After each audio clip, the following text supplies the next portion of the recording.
first I'll start off with a quick synopsis. Um, so this case is about a woman named Martha Rinaldi who it talks about how she's working at a company called Potomac Waters in the marketing department, and she has been working there for I believe a couple of months, and talks about how she hasn't really had a great experience thus far. She has particularly had problems with her coworker that she shares a cubicle with, as well as her manager. Um, there's been tension between them, and she had chosen to work here. She had two offers after doing an internship at this Deep Dive Pizza, um, and she chose Waters Potomac because she thought it would be a better marketing experience, and also it was a more secure and recognized company. Even though she would have made better money at the Deep Dive Pizza working for them. Um, and so after these first couple of months, she doesn't feel like she's really learned a whole lot at this company, and so she feels like she has a decision to make whether to stay or whether to um, try to find elsewhere to work. How does that sound? Does that sound okay with you all?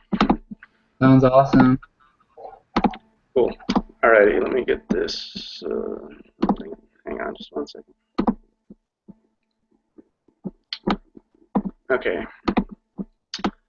So,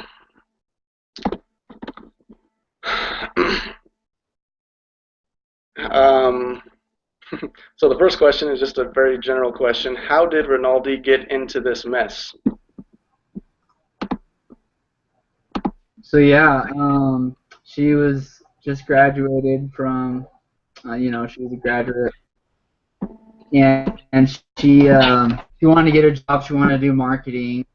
So she just, I mean, you basically said most of it, but she would give her in a lot of. She went for.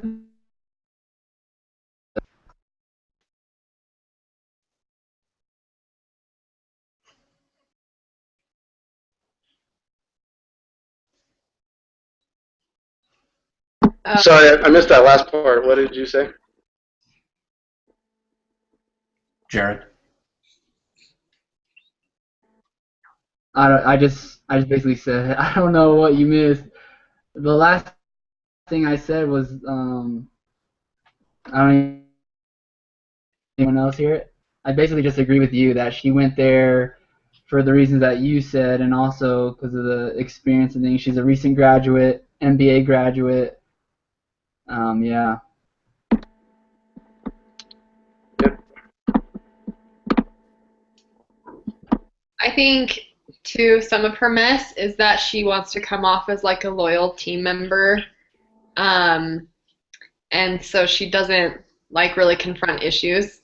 So she's kind of gone with the flow, and when she does have communication issues, she's like, I don't want to cause a stir, so I don't want to be known as that know-it-all MBA, so I'm not going to say anything. Yeah, I think that's some of what I thought too, is that when you're the new employee, I think, I mean, I certainly have felt it when I was new. I just didn't talk too much or speak up too much. I didn't want to come across as someone that wasn't a team player or whatever. But in this circumstance, I mean, I think I don't have a master's degree yet. That should be surprising to nobody. But I think that if you go through all of that schooling and you're in this job and you have this career path that you're going on, part of what's gotten her in the mess is she just hasn't been willing to speak up and defend herself or talk about the specifics of what she thinks they should be doing. Yeah, that's for sure.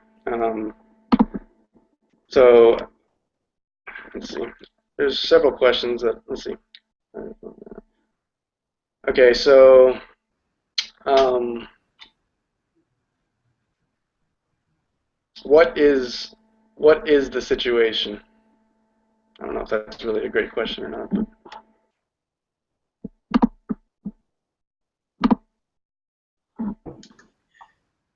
Well, how I would answer that question is the situation is she has three choices. She either sucks it up and stays at the job that she has, asks for a transfer, or goes to deep dish pizza or deep dive pizza. Hmm. I want a deep dish pizza, but deep dive pizza.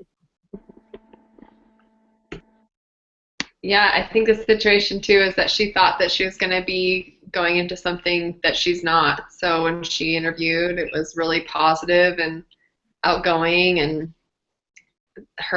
she interviewed with some really great people, and when she got in there, it's not what she thought. And I think the situation is that she has Follett, who was a really great employee, but maybe not a great manager. Yeah, vibe that I got is when when Martha first got to work on the first and even the second day that her first 2 days there, Follett was really unprepared to give her anything to do.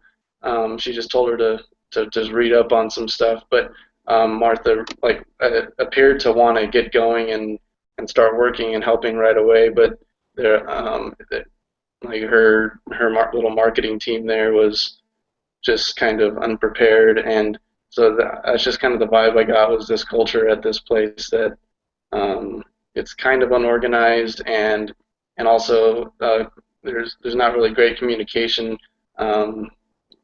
between like for example when the one time Martha went to help that other lady with something, and then the marketing I think vice president had told her she should spend her time doing more important things, and then Natalie Follett told her, no, it's okay to help out people. Sometimes people need help, and so she's just getting mixed messages from different of her different superiors, and so I think that's a big problem with this case study is this lack of communication and unorganization in the culture of this company.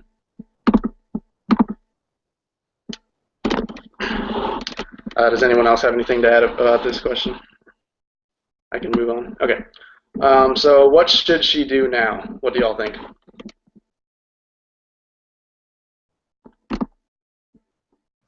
I can say something. Go for it. I think she needs to run for it. Go back to deep dive. I don't like Potomac at all. The only other thing I can think of is to maybe, you know how it said in the case that every like 12 to 24 months they kind of switch things around. So maybe wait it out for that long, but that'd be torturous. I mean, if this was me, I'd be gone the next day. Like, give me 2 weeks and I'm out of there. I think Deep Dish had a lot of opportunity for her. It's a growing company, has that entrepreneurial spirit, so everyone's just really excited. And I think an MBA like her, with her level of talent and enthusiasm, would really mix well with Deep Dish. So I say run for it.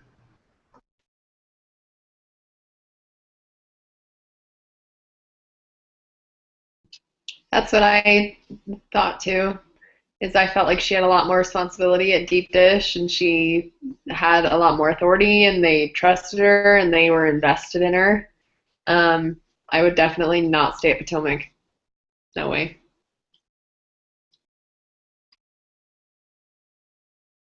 What I thought was, yeah, I mean, if it was earlier on, I would say, yeah, like, I mean, she should have probably left there after maybe the first few weeks.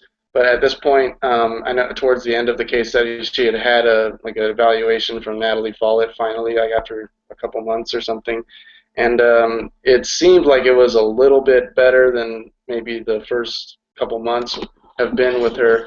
And so it seems to me like there's a glimmer of hope.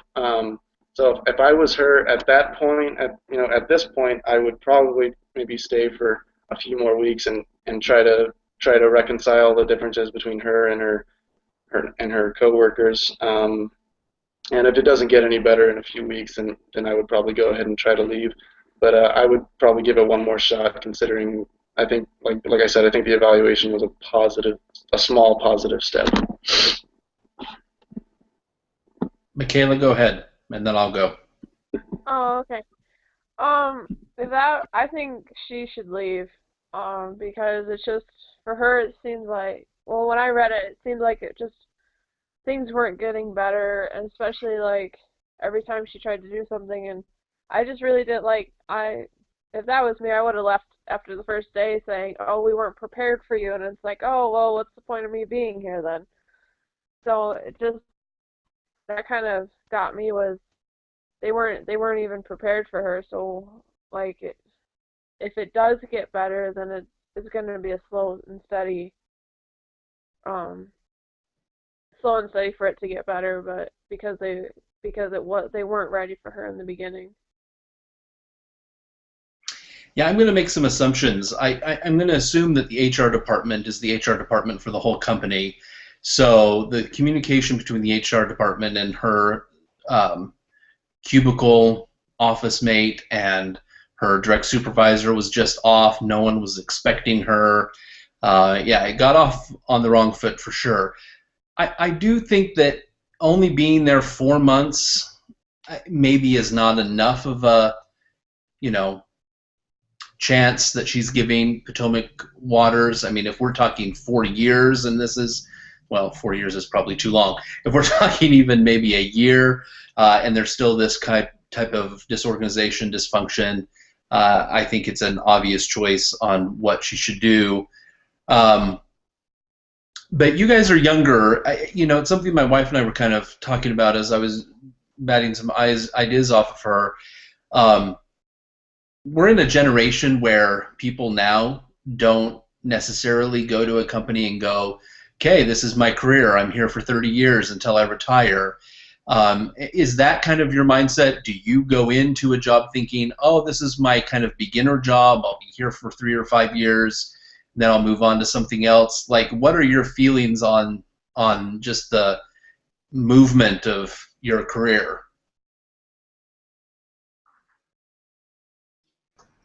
Yeah, I think that's a great point. I can't imagine us staying in one spot for more than 8 years at this point. I can't see my husband or I ever being, unless, we loved it, but I can't see us ever just being like, okay, so we're going to stay here for the rest of our lives. Yeah, that's true. I'm kind of on the same page. Like, even just talking to my wife about my career plan, I'm like, all right, I'm gonna stay here for a little bit to get the experience, but then I'm doing what I really want. That's kind of where I'm headed. So yeah, exactly what you're saying, man. Yeah, I agree with that. I don't. I think it is different now. I think I see myself probably moving around a little bit more than like my parents did, for example. So yeah, I think you're right. Me too. My husband's got that mindset. He goes, "Well, I want him to get the better job," and he goes, "Well, I want to stay with these jobs and then move on." And so, I mean, I can see where, like, the job I have, I don't want to stay there forever. I'm working at the high school I graduated from. I don't want to stay in that school. No way. But I do, I mean, I can see how um, where we'll move around and stuff and hopefully find something better where it's not the same place I've been for so many years. Thank you. So Ben, did you have anything else to say about that? Not really. I just think I mean, 4 months is quick to make the move. I mean, from one company to another, but I don't think that in this time that we're in now, you're going to have a 30-year-long relationship with the company. And so at some point, she's probably going to move anyway. But given the details that we have of this case, I'm in agreement with everybody else that deep dive is where she should head. Alrighty. Well, that sounds good. All right. So next question. So now we're going on to, let's see. We're going to talk about some of the individual people and some of their behaviors. So it says, what was Follett's, so Natalie Follett's, who was the manager, what was her contribution? What is going on with her? And so we want to get, it says we want to talk more about not what actually happened, but more on her behavior. So like hint was like lack of trust, suspicious behavior, that kind of stuff. So so let's just talk about her and And Well, for me, it's hard to build a relationship with my supervisor who's not there. You know, it talks about her being gone at least 50% of the time on a personal issue. Not that that's any of my business, but I mean, just how reachable is she going to be during her 50% of time away from the office? It seems like Natalie also doesn't like direct communication, which you're not going to build a lot of trust with your team members if you're not willing to talk to them face to face very often. So even when she was there, you know, Martha just gets an email from her, not even welcoming her. Hey, I wasn't expecting you. I expected you to be at HR for X amount of time. Um, and and as you said, Bryce, then the next day, same kind of thing. Not much of a conversation. So if you're wanting to really build that foundation with a new team member, Natalie really struggled to fit the bill.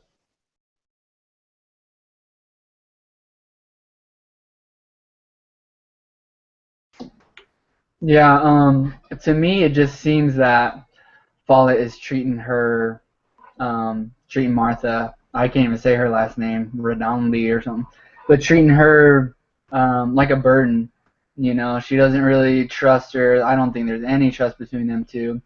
She's always like, well, just listen to Vaughn, is that how you say it? But yeah, just listen to him, you know, like don't come to me with these little questions.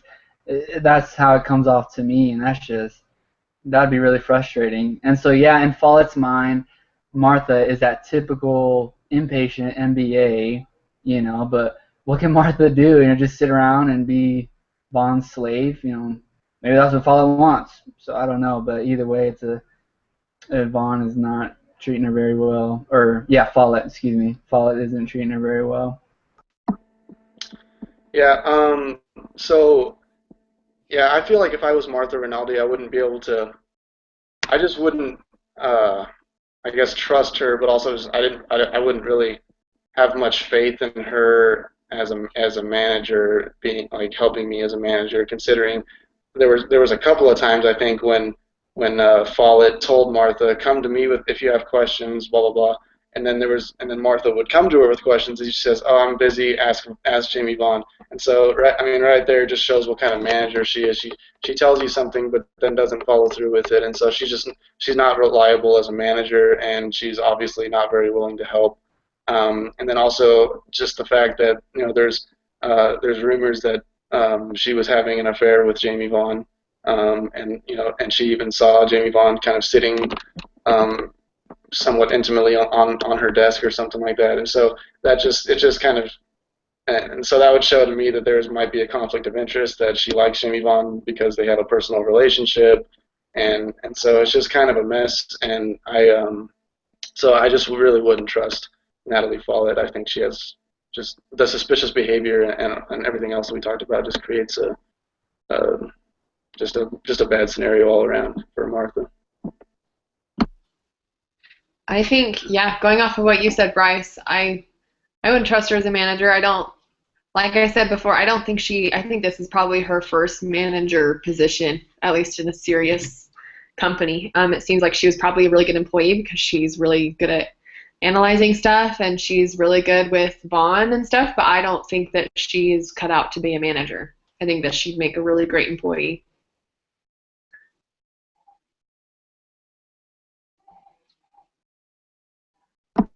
Anything to add, Michaela? Well, the thing that I didn't like was that she was gone most of the time, and that, like what you guys said, when Martha would go to her, she'd like blow her off. And you would think that like with like a manager, someone in a higher up position that's gone all the time, when they are in the office, they would sit down with their other employees and go over like, okay, what are your concerns about that we've had that that I wasn't there and present for, and go over those kind of things. And so she just wasn't there for them at all. I mean, yes, she was at the office, but when they wanted to go to her, like when Martha would go to her with questions, she just wasn't there for her. I just want to add one more thing. I think that what Bryce hit on with Natalie's interactions with Jamie, it leads to this. It's almost impossible to completely eliminate the thoughts of favoritism between a manager and any type of other level of team member. But when it's taken to that level, I mean, it's almost automatic that everybody else that's under Natalie and everybody else that has to interact with this team is going to automatically think that there's favoritism between her and this guy. So, and that really erodes at, we talked in other case studies about this human capital and the importance of human capital. And I just think that that's going to be non-existent in this dynamic that's going on there. All right, awesome. Those are some good points. Thank you all. So now we're going to talk about the same thing about Jamie Vaughn. Same questions. Let's talk about Jamie Vaughn a little bit. What's going on with him? He seems so impatient and just he doesn't play well with others. He might be really good at what he does, but if you can't work with other people on a team, you're not going to do well at all. I think his behavior kind of confirms to me that maybe him and Follett have something going on, because he's kind of acting like he knows more and he's got an advantage on her. And I also just don't like, he kind of does personal attacks. So he says, you're an NBA know-it-all, and you're I would hate to work with him. I can tell you, I would hate to work with him. Yeah, I agree with those comments, and I also just, I mean, you've been saying it, but I think it's pride is a huge issue. He has this prejudices against Martha, and he doesn't even really know her. So, I mean, something's going on. He seems like he's always guilty, so like Cassie was saying, it seems to solidify, oh, maybe something really is going on, because he's so defensive all the time. And I don't know, he just needs to chill out and be a little more humble.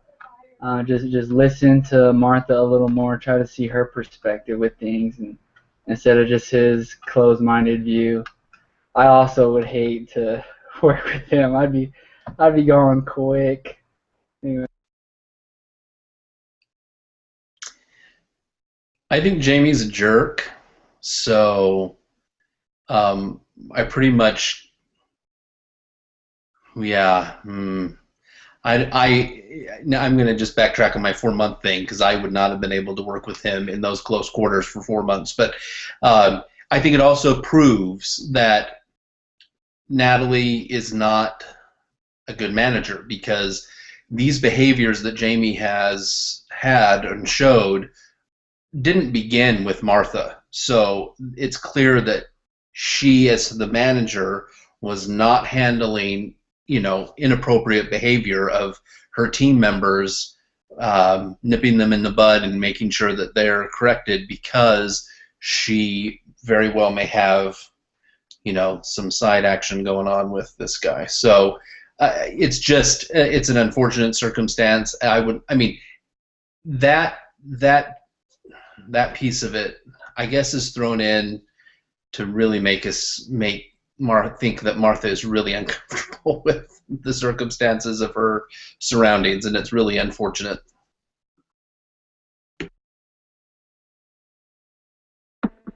Yeah, I mean, I don't really know what else to say. You guys pretty much hit on all of it. I don't know.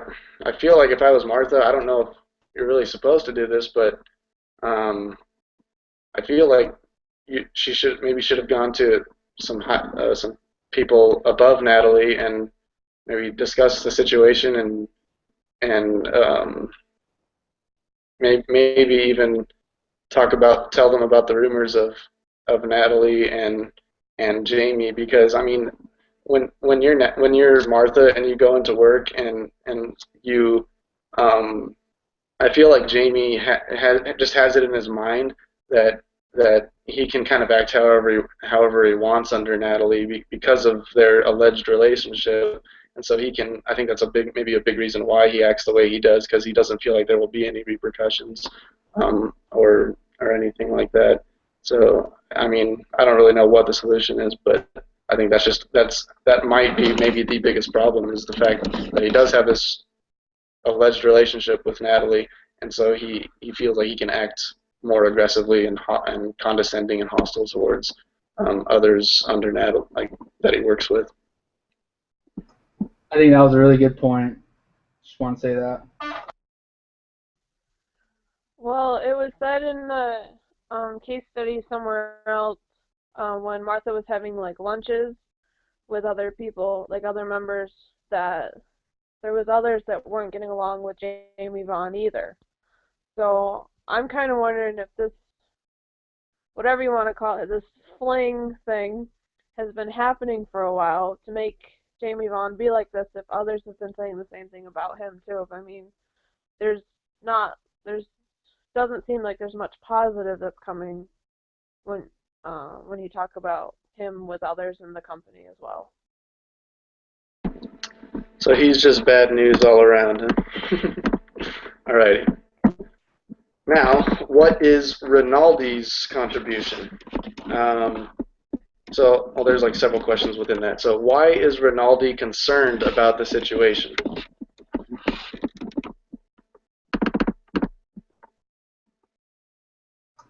Well, I guess I can just say, in an emotional standpoint, she's just getting, hammered.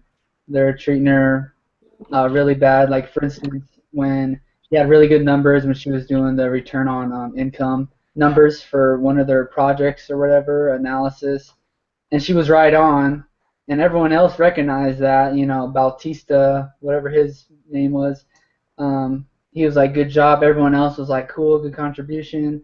But then Follett and Vaughn didn't say anything. And not only that, they like stopped giving her things to do for a while. So it's like, so she's just emotionally like, okay, did I do something wrong? What am I doing? So she's just gonna be an emotional roller coaster right now, because they're tossing her back and forth. Like, one group is saying she's awesome, the others don't say anything and treat her like crap. So she's like, oh, they hate me. So I think she's just being really confused in the whole situation.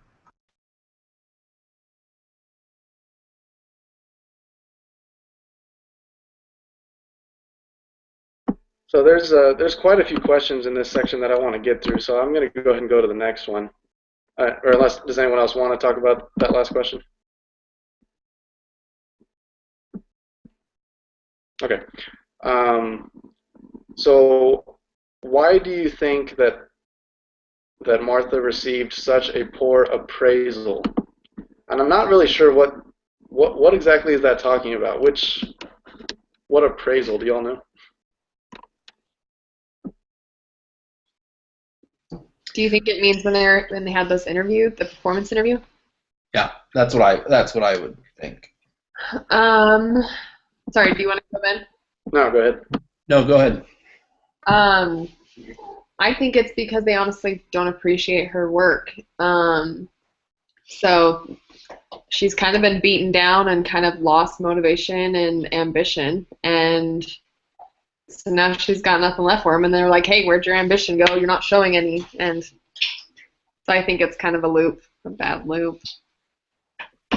Yeah, and there was the second part to that question, was did she deserve it? So I personally do not think she deserved it. I think she has tried to do well. I think she's tried to help as much as she can, and from what she did, it seems like she did do good work. So I just think it's kind of vindictive coworkers. Does anyone else want to address that question? Well, I just think that, I'm sure that Jamie, in his détente with Natalie, is talking about Martha too, and so it just, he can plant this seed in the manager's mind that Martha just is not a successful team member, and so it just doesn't do any good when someone that you work so closely with is also close with the boss, and that just is a tough gig.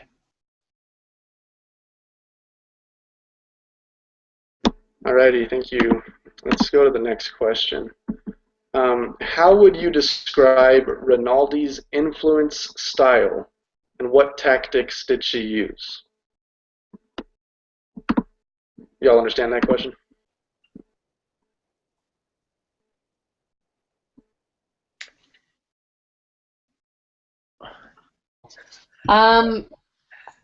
She comes off as very humble. I don't know if that's she's I mean, influencing. I guess that's what it's asking. I don't really know exactly what it's asking. Influence style. I'm not sure who she influenced, really. I mean, Yeah. and so I'm not sure her influential style is existent. But she does seem like a hard worker when given proper tasks or specific tasks, and she does a good job at it. But yeah, she to me isn't very influential when it comes to her workmates, but she wasn't given much room to really show that either. I think she's trying really hard to kind of the right word, but to just be a good employee. Like for instance, when that one girl needed help, you know, any other person would think, yeah, let me help this person, you know, and she did. When she wants to talk to her boss, she doesn't think, oh, let me just email her. She goes to talk to her. So I think she's doing normal things that would be expected of a good employee, but she's not getting the proper or the correct feedback that I think she should be getting for the reason we were talking about with Follett and Vaughn. So yeah, I think she's right on. She's just in a very weird situation. So she comes off maybe differently to other people, and so they get a misrepresentation of her because of the whole situation, I think.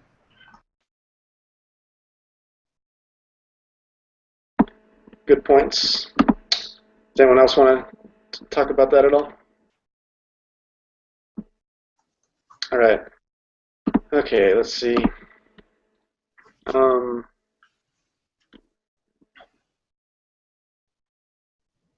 what could let's see.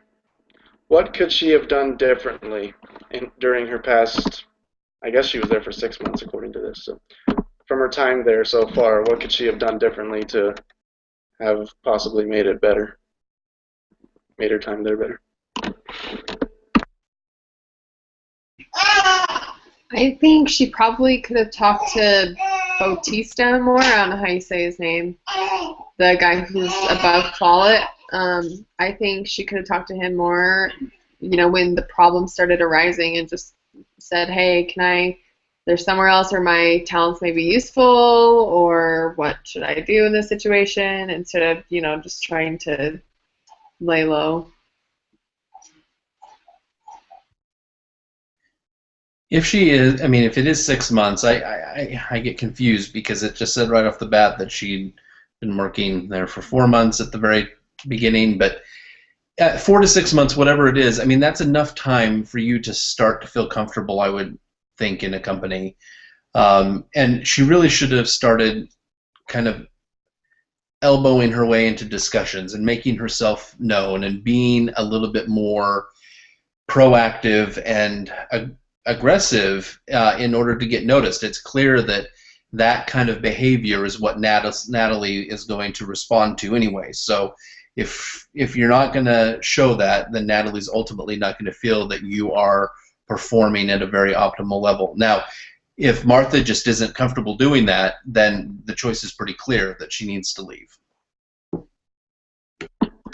Yeah, I was going to say I feel like Martha maybe, it seems like she might have let the tension build between her and Jamie kind of, and then, you know, there was like, I think a couple of times where they kind of began shouting at each other.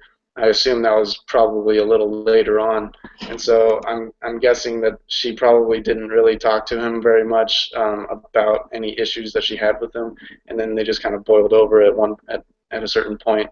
And so I think if she had maybe just had a sit down with Jamie and just talk to him about some of the issues she was having earlier on, then she would have had a feel for, you know, if she could have, if the situation could have gotten better, or if Jamie refused to try to do better himself, and then she would have known earlier on, I think, what decision to make, or whether to stay or leave. So I think addressing the problem sooner rather than, I mean, I think she was just trying to endure it and hoping that it would get better, and just trying to focus on work. But obviously, doing work itself isn't the only factor that goes into enjoying your job. So I think talking with Jamie and Natalie and also Batista or whatever his name was, maybe bringing issues to him earlier on, I think that could have possibly improved her time there.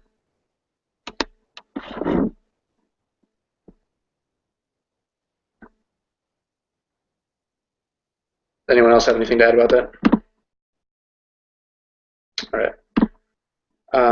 Let's see here.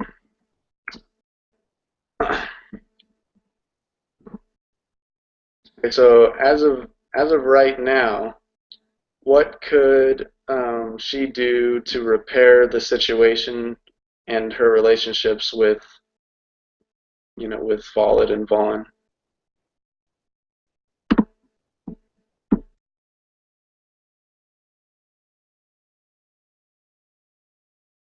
If anything.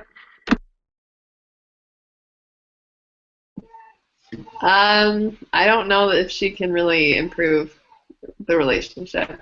I think after you've been in a shouting match with a coworker, I'm not sure there's much you can do to help that. She could probably talk to management, talk to Bautista, talk to HR. But I don't think there's much you can do. I agree. All right, so are we all in agreement that at this point she should probably leave or something? All right. So one of the questions is, what are the advantages of staying? Do you all think that there are any advantages of her staying at this point? Well, I think one of the only advantages in staying is what ultimately sounded like one of the main deciding factors of why she went there in the first place, which it was a company that was a little bit larger, it had more of a foundation, and I think she felt that there was this, higher potential of growth within the company. And so for me, that might have been attractive. I mean, she's making $15,000 less, which is kind of an interesting dynamic to this. I mean, if it's just a couple of thousands of dollars, you can kind of understand making this move, but $15,000 even today is a lot of money. So I think that's kind of an interesting factor that shows to me that it really mattered to her about the type of company this was, as opposed to more of an entrepreneurial, starter company that Deep Dive is. But that's really the only advantage that I see.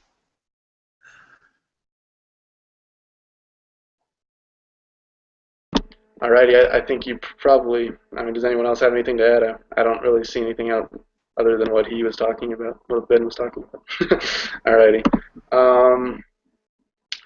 I think let's see. So what would be the advantages of her leaving and going somewhere else?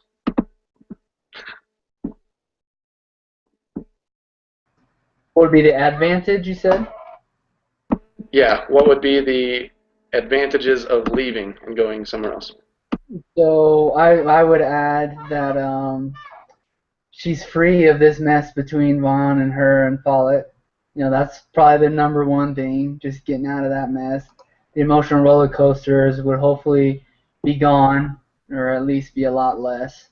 So yeah, I'll just start off with that. I think that's one of the main things that would be a great advantage for leaving.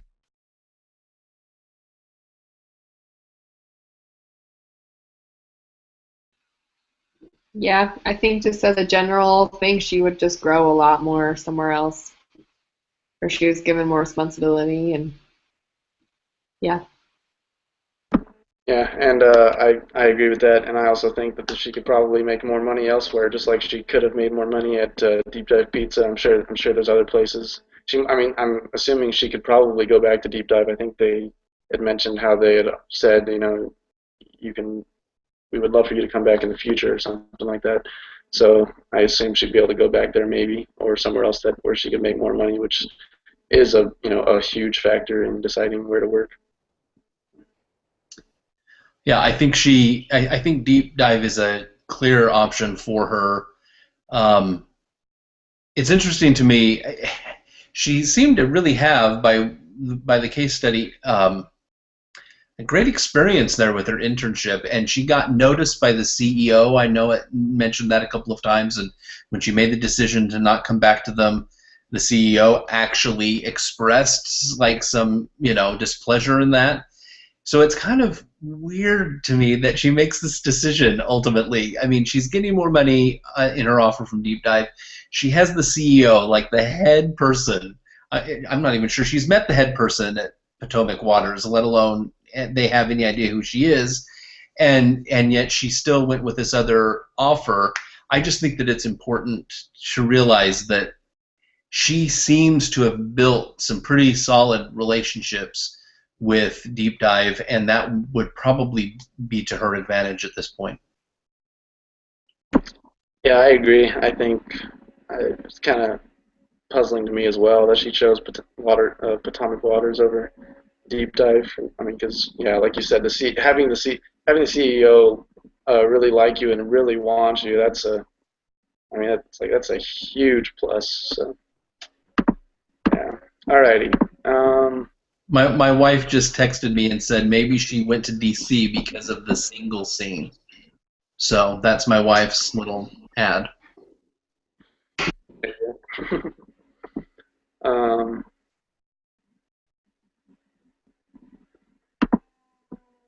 Okay. Let's see. I am supposed to. Let's see. Okay. So I'm supposed to share the. I guess I let you all know what the end of the story was. Okay. So it says Follett and Vaughn both left shortly, and Rinaldi learned that Follett had been job hunting during Rinaldi's time there. Okay. So maybe I guess that might have been why Follett wasn't paying much attention to Rinaldi. That was one of the reasons, at least. So she was job hunting. Okay. Rinaldi had 2 new bosses who admired her work and relied on her. She was promoted ahead of schedule. So apparently she stayed there and got quite a bit better. How are we supposed to know that?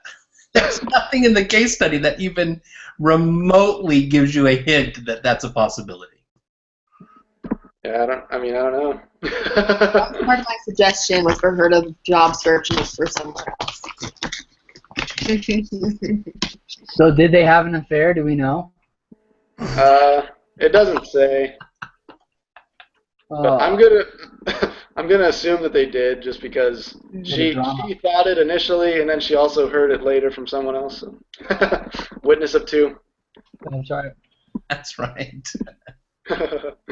But so that was that's a surprise ending there. She ended up doing really well there. Wow, good for her. She's still gonna leave a few years from now, find some other job. Yeah. All right, so we're getting close. Let's see if we can quickly get a few more questions in. So I don't know how we're supposed to answer this, but the question is, what did Rinaldi learn about herself? I mean, I don't know if that's talking about after what I just said or just from what we know about the case study. I don't know. What do you think? What was the? What do you think she learned about herself? Oh, well, she persevered, man. She endures to the end. That's the gospel principle, that she lived to the fullest. So she is a champion in my book. Yeah, I agree with that. She stuck it out, and I'm sure that's what Harvard had in their mind, enduring to the end. I think she probably learned that maybe not everyone appreciates her skill and potential, so she might have to try a little bit harder. Yeah, I think maybe she learned that most places that she would work, there might always be at least one or two coworkers that you don't get along with, and so um, after sticking it out and doing well there, she might have more confidence in staying in enduring like later. If she goes somewhere else and doesn't like it at first, it might give her hope that it might get better. So it might just give her more faith in the workplace itself.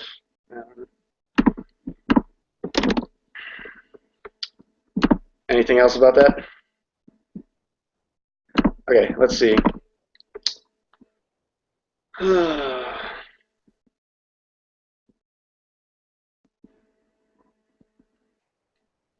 Okay, so does anyone have any personal experiences that might be similar to something in this case?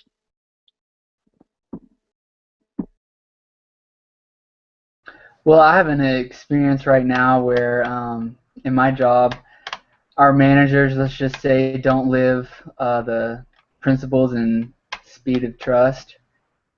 And so it's kind of hard to work under them.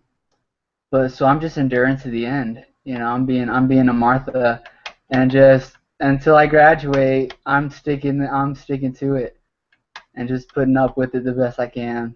So there's my personal experience. Do you have any specifics you'd like to share? Oh man, don't get me started. I don't know if we have time for that. Hey, at least then your wife won't have to hear about it. You can lay it on us instead this time. Well, next case study, I'll write up my own, and we can start. Perfect. Well, thank you for I sharing had an that. experience. Oh yeah, Go ahead. I want to hear that story at some point. I had an experience at my last job where it was a husband and wife who owned it. It was a salon, and I was the manager. They owned the salon, and he used to own it with his ex-wife, and then this new wife like overstepped her bounds, and it was just it was a whole mess because let their personal lives kind of affect the workplace. So we knew when they weren't getting along because of how it affected, our work environment. So that's why I'm like, no on the office romance thing. Not fun. So that means you and your husband won't be starting your own business? I don't know. We've actually thought about it. I don't know. It can work. Well, an office romance between husband and wife is a lot better than one that's between two people who are married but not to each other. So. It's true. Well, yeah. they were married. It was Yeah, still but awful. the ex-wife and the new wife, that's a tough dynamic. It's like you needed, as part of the divorce of the ex-wife, you needed to sell off her share of the business, so she just had nothing to do with it anymore. But, wow, that would have been pretty awful.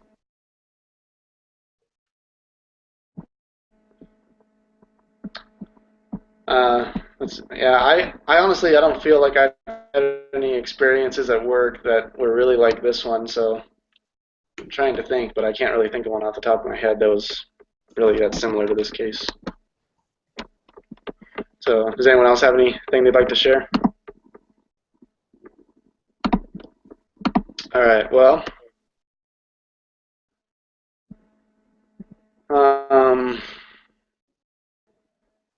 basically, I think the ending to this case took us all by surprise. I think we all thought that it was probably best for her to leave. Although I did say at the beginning I thought maybe she should try sticking it out a little bit longer, and then if seeing how it went from there, and I suppose that's what happened. But I guess does anyone else have anything to share? Everyone's talking about lunch. What's going on? Just Jared and his chopsticks. Well, if no one else has anything, then I guess we'll go ahead and end there. Thank you all for participating today. Thank you, Bryce. That was great. So I'll go ahead and stop the broadcast.